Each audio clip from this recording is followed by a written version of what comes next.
কাশগঞ্জ গ্রামে ভোলা নিজের সৎ বাবা আর মায়ের সঙ্গে থাকতো। ভোলাকে গ্রামে সবাই বন্ধু বলে ডাকতো। ওর মা বাবা ওকে খুব ভালোবাসতো, আর ভোলা নিজের নামের মতনই ভোলা ছিল। ওর বাবা ওকে বোঝাতো, আর গ্রামবাসীরা ওকে মাঝে মধ্যেই বোকা বানাতো। বন্ধু, ও বন্ধু, এদিকে তো আয়। বন্ধু, এই নে 5 টাকা, সাবধানে তাড়াতাড়ি রামবিন চাচাকে দিয়ে আয়। আমি বলে এসছি, এক্ষুনি পাঠাচ্ছি। ঠিক আছে বাবা, দিয়ে আসছি। হ্যাঁ, কিন্তু কাজ করে তাড়াতাড়ি চলে আসবি। গ্রামের অশ্বত্থ গাছের নিচে কিছু লোক জুয়া খেলছিল। হে ভগবান, আমাকে শেষ করে দিয়েছে। আমার মনে হয় ও বাজি জিতে গেছে, টাকা দ্বিগুণ হয়ে যাবে। আমি সমস্ত খেলাতে হেরে গেলাম। এখন মুন্নির ওষুধের টাকা কোথা থেকে আসবে? ওর সামনে থেকে বন্ধু যাচ্ছিল। এ বন্ধুয়া কোথায় যাচ্ছে? ওকে জিজ্ঞাসা করতে হবে, যদি কিছু বেরিয়ে যায়। বন্ধু, ও বন্ধু, কোথায় দৌড়ে দৌড়ে যাচ্ছ? একটু দাঁড়িয়ে যাও। আর একটু তাড়া আছে, বাবা বলেছে রামদিন চাচাকে গিয়ে ওই 5 টাকা দিয়ে আসতে। 5 টাকা? আরে আরে, আমি যদি পেয়ে যেতাম। এই বন্ধু হাত থেকে নেওয়াটা কোনো মুশকিল নয়। এ ভাই শোনো, আমি একটু অসুবিধাতে আছি, তুমি খুব দয়াবান, আমাকে একটু উপকার করো। কি হয়ে গেছে? এরকম করে কি বলছেন? ভাই, মুন্নির শরীর খুব খারাপ। আমি 1 মাস ধরে কোনো কাজ পাইনি, বেরোজগারে। তুমি এই 5 টাকা আমাকে দিয়ে দাও। না না, বাবা রেগে যাবে। ভাই, আজকে ওষুধ কেনাটা দরকার। কিছু একটা করে পাক্কা কালকে তোমাকে টাকাটা ফেরত দিয়ে দেবো। তুমি রামদেবকে কালকে দিয়ে দিও, কিচ্ছু অসুবিধা হবে না। কাল? হ্যাঁ ভাই, পাক্কা কালকে দিয়ে দেবো। আজকে উপকার করে দাও। আর বন্ধু ওকে টাকা দিয়ে দেয়। ভগবান তোমাকে অনেক সেবা করবে ভাই। বন্ধু এসে নিজের বাবাকে সব বলে। এরকম একটা ছেলেকে আমি মানুষ করেছি যে আমার পেছনে লাঠি মারবে। আমার এখন নীরব হওয়া ছাড়া আর কি উপায়? কি গো, আমার ছেলেকে এরকম কেন বলছো? এইটুকুনি তো মনে করো, কারো নাম বন্ধু নয়, বাবুয়া। বুড়ো হয়ে গেলাম এরকম করে, আমি এরকম ভাবে ওকে চালাতে পারবো না। তুমি চলে যাও এখান থেকে। আরে, আপনি এটা কি বলছেন? আমার ছেলে কোথায় যাবে? আমি কিন্তু আমার ছেলেকে ছাড়া থাকবো না। তোমার জন্যই তো আজকে ও এরকম হয়েছে। অতিরিক্ত ভালোবাসায় ছেলেটাকে নষ্ট করে দিয়েছে। যেতে দাও ওকে। এরকম বাহানায় অনেক কিছু খোয়াতে হবে আমাদের। কিছু কাজকর্ম করলে পয়সার মর্মটাও বুঝতে পারবে। না না, আমি ওকে কোথাও যেতে দেবো না। তাহলে তুমি ওর সাথে চলে যাও। দেখবো এই বাবুয়া তোমাকে পালে নাকি তুমি ওকে। বাবুয়া, সকাল হতেই তুমি এখান থেকে চলে যাবে, ঠিক আছে? আর শোনো, এই ঘরের আশেপাশে যেন তোমাকে দেখতে না পাই। ঘরের খেয়ে বোনের মোষ তাড়াচ্ছি। খবরদার, যদি আর কোনো চালাকি দেখাও তা বরদাস্ত করবো না। সকালবেলা বাবা যাওয়ার পর বন্ধু ঘর থেকে যেতে লাগে।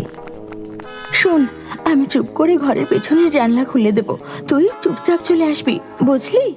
ঠিক আছে। যা, এখন চলে যা, রাতে চুপচাপ আসিস। বন্ধু ঘুরতে ঘুরতে একটা শুনশান জঙ্গলের মধ্যে দিয়ে যাচ্ছিল। আরে, এখানে এত পেয়ারা গাছ। ও গাছে পাথর ছোড়ে, আর নিচে পড়ে সেটা জোরে আওয়াজ করে, টান। এটা কিরকম আওয়াজ ভাই?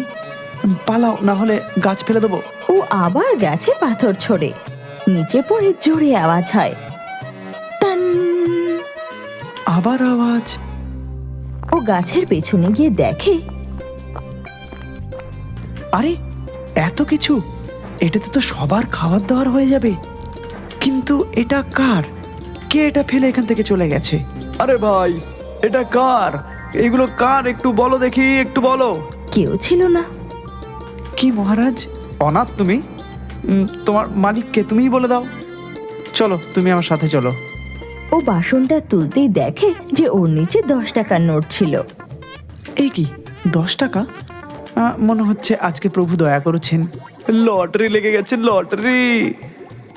এই টাকা তোমার সততার জন্য। শুধু এই পাত্রে বিরিয়ানি বানাবে, শুধু বিরিয়ানি। এটা কি বললো? কোনো মানুষ তো নেই এখানে। প্রভু রক্ষা করো।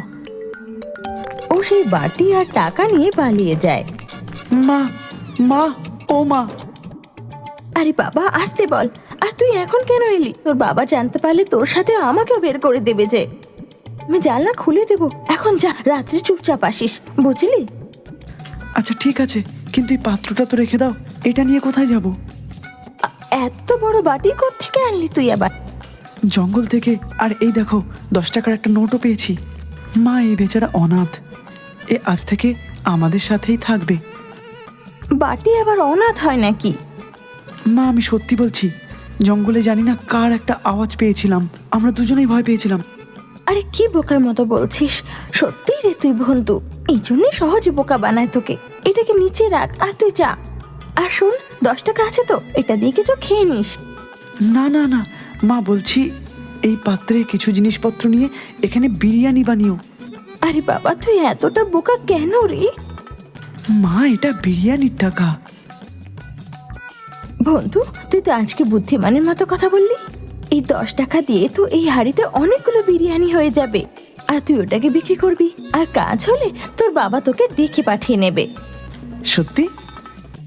বন্ধু বাজার থেকে জিনিস কিনে আনে,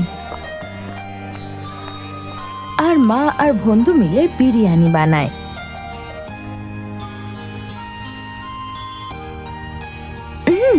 দারুণ হয়েছে রে। মা, এত বিরিয়ানি তুমি কি করবে? মা বিরিয়ানিকে দুটো বড় বাটিতে ঢেলে দেয়। একটা কাজ কর, ক্ষেতের দিকে চলে যা, ওখানে অনেক মজদুর কাজ করতে আসে, ওরা নিয়ে নেবে। আর হ্যাঁ, তোর জন্য রেখে দিয়েছি, ওর থেকে খাস না। শোন বাবা, কাউকে কিন্তু ফ্রিতে দিস না, সবার থেকে 1 টাকা করে নিবি। আচ্ছা আচ্ছা। বন্ধু ক্ষেতের কাছে বড় বড় বাটি আর পাতা নিয়ে বসে পড়ে। বিরিয়ানি, বিরিয়ানি, গরম গরম বিরিয়ানি। আরে কেউ নিচ্ছে না কেন ভাই? এ ভাই, বিরিয়ানি খাও, খুব গরম আছে। আরে না ভাই, আমি খাবার খেয়ে নিয়েছি, এখন রেখে দাও। এখন ক্লান্ত হয়ে গেছে, একটু একটু আরাম করে নি।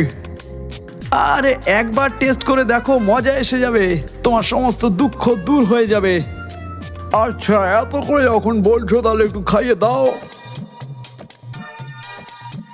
মজদুর একটা গ্রাস আরাম করে নেয়, আর তারপর সবকটা গপ গপ করে খেয়ে নেয়। বাহ, সত্যি কথা ভাই, এ খুব চমৎকার বিরিয়ানি, আমার সমস্ত দুঃখ দূর হয়ে গেছে। সেই মজদুর খেতে গিয়ে সবাইকে এই কথা জানায়, আর সবাই এসে বন্ধুর বিরিয়ানি খায়। বন্ধু সবার কাছ থেকে টাকা নিয়ে চলে যায়। বাহ, এত টাকা! মা খুশি হয়ে যাবে, বাবা হয়তো এরপরে আমাকে ঘরে ঢুকতেও দেবে। একটা বুড়ি চুপচাপ দাঁড়িয়ে, বাবা, ও বাবা, একটু সাহায্য করে দে বাবা। বন্ধু ওকে তখন এক সিকি দিয়ে দেয়। শোনো বাবা, তোমার কাছে খাবার কিছু আছে? আমি 2 দিন ধরে কিছু খাইনি, আমার যেন প্রাণ বেরিয়ে যাচ্ছে, এখান থেকে নড়তেও পারছি না। বন্ধু তখন ডিব্বা খুলে দেখে সমস্ত বিরিয়ানি শেষ হয়ে গেছে, এই নাও একটু বেঁচে আছে। বুড়ি তখন বিরিয়ানি খায়। এইটা তো দারুণ খেতে, যেন মনে হচ্ছে প্রাণ শক্তি পেলাম। খুব ভালো থাক বাবা। পয়সা পেয়ে গেছি, আশীর্বাদ পেয়ে গেছি, পয়সাও পেয়ে গেছি, আশীর্বাদও পেয়ে গেছি। আরে কি বড়বড় করছিস? বিরিয়ানি বিক্রি করলি না খালি হাতে এলি? আরে মা, পয়সা পেয়েছি আর বুড়িমার আশীর্বাদও পেয়ে গেছি। কি বলছিস রে বাবা? এই দেখো, সমস্ত বিরিয়ানি বিক্রি হয়ে গেছে, আর রাস্তায় একটা বুড়িমাকে পেয়েছিলাম, উনি খুব আশীর্বাদ করেছেন। আরে বন্ধু, আমাকে ধর, আমি পড়ে না যাই। আরে আরে মা, আমার বন্ধু একদিনে টাকা কামিয়ে নিয়েছে। ভগবান, এটা কোনো স্বপ্ন নয় তো? মা তুমিও বিরিয়ানি খাও, সবাই বলছে এই বিরিয়ানিতে চমৎকারই আছে, এটা খাওয়ার পর থেকে সবার জীবন ভালো হয়ে গেছে। আরে শুনছো, কোথায় আছো? আরে রে রে, বন্ধু তোর বাবা এসে গেল, ভেতরের ঘরে গিয়ে লুকিয়ে পড়। বন্ধু দৌড়ে গিয়ে ঘরে লুকিয়ে পড়ে। এই নাও জল খাও। বন্ধু এসেছিল নাকি এখানে? না না, ও আসেনি। সত্যি কথা বলো, তোমরা মা বেটা মিলে আজকে কি খিচুড়ি পাকিয়েছো? খিচুড়ি? না না, আমরা তো বিরিয়ানি বানালাম আজকে। কিন্তু আপনি কি করে জানেন? আসার সময় ক্ষেতের মজুরিকে রাস্তায় দেখতে পেয়েছিলাম, বলছিল তোমার ছেলে আজকে বিরিয়ানি নিয়ে এসছে। ওটা অসাধারণ ছিল, ওকে বলো কালকেও নিয়ে আসতে। আচ্ছা, ওরা সত্যি সত্যি বলেছে? হ্যাঁ, এটা কি মজা করছি মনে হচ্ছে তোমার? বন্ধু কোনো কাজ শুরু করেছে কিনা সেটা বলো, আমি ওকে পুরোপুরি সাহায্য করব। বার করে দিয়েছি তাতে কি আমি তোর বাপ নাকি? এক সময় ছিল তুমি যখন ওকে আমার কোলে বসিয়ে দিয়েছিলে। আমার আর কোনো আহ্লাদ নেই, আমার বাপ হওয়া তো ওর জন্যই। তুমি কি ভাবছো ওকে ঘর থেকে বার করে দিয়ে আমি খুশিতে আছি? ও বন্ধু না, ও ভোলা। সবাই ওকে বুদ্ধু বানিয়ে নিজের মতলব সেরে নেয়। আমি এটাই চাই, ও নিজের পায়ে নিজে দাঁড়িয়ে যাক। তা নাহলে আমি চলে যাওয়ার পর এই গ্রামবাসী ওকে বাঁচতে দেবে না। না না, এরকম বলবেন না।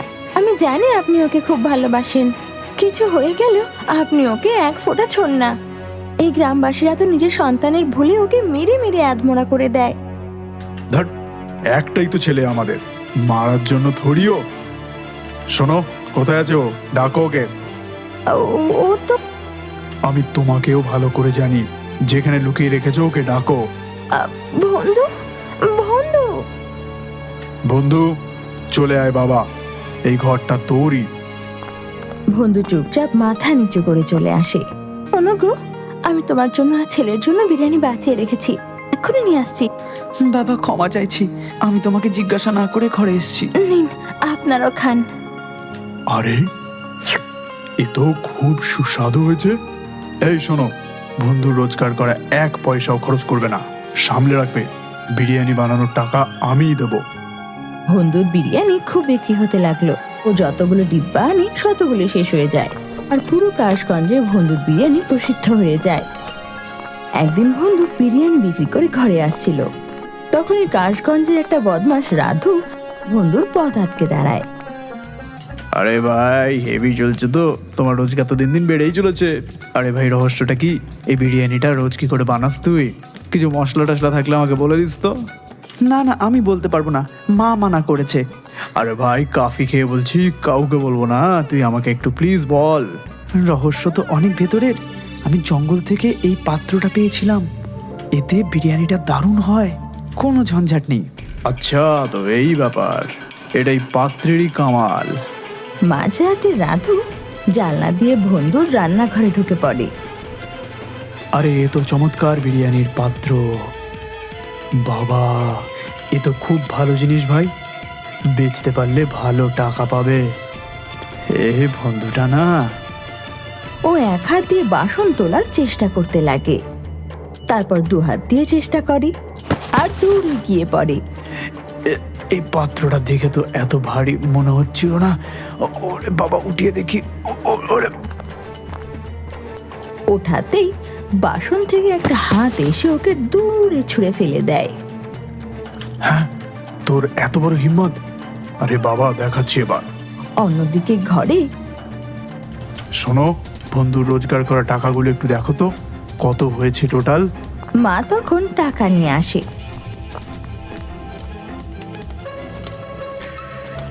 1000, 2000, 3000। আরে, মাঝরাতে কেন হিসাব করতে বসছো আবার? কালকে করে নিও। আরে দেখছিলাম কত হয়েছে। সরকার ওর জমির একটু টুকরো বেচছে, ভাবলাম বন্ধুর জন্য কিছুটা কিনে নেব। ওই জমিটা সোনা। তখনই রান্নাঘর থেকে মজুরের আওয়াজ আসে।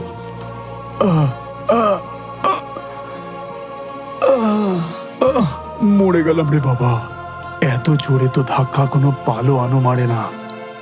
বন্ধু, মা আর বাবা সেখানে চলে যায়। এই, তুমি এখানে কি করছো? দেখতে পাচ্ছ না, চুরি করতে এসেছিল, মারো একে। আর কেউ মারেনি, আসলে একজন এমন ধাক্কা মেরেছে আমার কোমরটাই মনে হচ্ছে ভেঙে গেছে। কার হিম্মত এত? আমি পঞ্চায়েতে গিয়ে ওর নামে নালিশ করব। আমাকে ক্ষমা করে দাও ভাই, তুমি যা সাজা দেবে আমি তা মাথা পেতে নেব। এইবার ক্ষমা করে দাও ভাই। রাধু এই জন্যই জিজ্ঞাসা করছিল যে তোমার কামাই কোথা থেকে হয়। চুরি করেছো? চুরি করা ভালো কাজ নয়। চুরি তো দূরের কথা, আমি আর কারোর জিনিস কোনোদিন উঠিয়েও দেখবো না। আমাকে ক্ষমা করে দাও। এই চলো, বেরো এখান থেকে, পঞ্চায়েতের জন্য তৈরি থেকো ভাই। হ্যাঁ। মা আর বাবাও রান্নাঘর থেকে চলে যায়। তখনই বন্ধু রান্নাঘরে বলে, মা, মা, বাবা, তাড়াতাড়ি আসো। আরে কি হলো, চিল্লাচ্ছ কেন? পাত্র থেকে আওয়াজ আসছে। আরে তুই আবার শুরু হয়ে গেলি, কালকের থেকে বলছিস বাসন কথা বলে। আরে বাবা, তোর এটা মনের ভুল, পাত্র কিছু বলছে না। তখনই বাসন থেকে আওয়াজ আসে, তোমরা মানুষরা না, কোনো কিছুর ওপর খুব তাড়াতাড়ি বিশ্বাস করো না। আরে রে ভগবান, এ তো সত্যি সত্যি কথা বলে। তোমরা আমার কথা মন দিয়ে শোনো, এই পাত্রে বিরিয়ানি খুব ভালো হয়। যে তা খায় তার কল্যাণই হয়, কিন্তু এই পাত্র নিঃস্বার্থ আর ভোলা ভালা ছেলেরাই পায়। বন্ধু কারোর কোনোদিন ক্ষতি করেনি, এই জন্য ও এই পাত্রটা পেয়েছে। বিরিয়ানি নিজের কাজ করে দিয়েছে। এখন তুমি যে কোনো পাত্রেই বানাও, ওটা বিক্রি হবেই হবে। সত্যি? হ্যাঁ, কিন্তু একটা শর্ত আছে। তোমরা এই কথাটা কাউকে বলবে না। কারোর ক্ষতি না করা আর লোভ না করে দিনে একবার বানিয়েই বেচতে হবে। গরিবদের মুক্ত হস্তে খাইও। যদি লোভ করো তো আমার আশীর্বাদ ওখানেই শেষ হয়ে যাবে।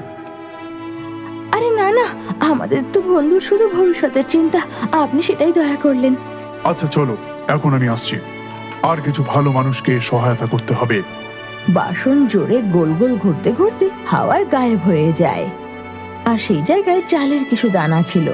বাবা সেই চালের দানা তুলে কিছু বন্ধুকে আর কিছু মাকে দিয়ে দেয়। মা, এটা ঘরে রেখে চালের সাথে মিশিয়ে দাও। চল বাবা, এটা ঠাকুর ঘরে রেখে দে। বন্ধু চালের দানা পূজার ঘরে রাখে আর তিনজনে হাত জোড় করে প্রণাম করে।